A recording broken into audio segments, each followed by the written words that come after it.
এক গ্রামে ছিল এক গরিব কৃষক। সকাল থেকে সন্ধ্যা পর্যন্ত মাঠে কাজ করত সে।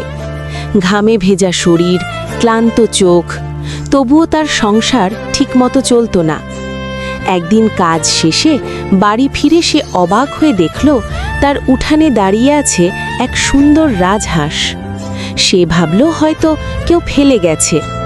পরদিন সকালে ঘুম থেকে উঠে দেখে হাঁসটি একটি সোনার ডিম পেড়েছে। কৃষক বিশ্বাস করতে পারছিল না। ডিমটি বাজারে বিক্রি করে সে ভালো টাকা পেল। এরপর প্রতিদিনই হাঁসটি একটি করে সোনার ডিম দিতে লাগল। ধীরে ধীরে তার অভাব দূর হলো, ঘরে এলো সুখ আর সচ্ছলতা। কিন্তু সুখের মাঝেই জন্ম নিল লোভ।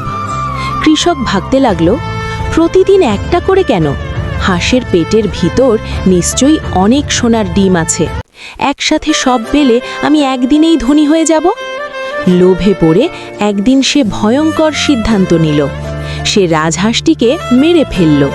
কিন্তু হাঁসের পেট কেটে সে দেখল ভিতরে কিছুই নেই, একটিও সোনার ডিম নয়।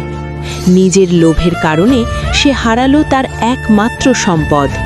তাই মনে রেখো, অতি লোভে তাঁতি নষ্ট। ভিডিওটি যদি ভালো লাগে তাহলে সাবস্ক্রাইব দিয়ে যাবেন পরবর্তী ভিডিওর জন্য।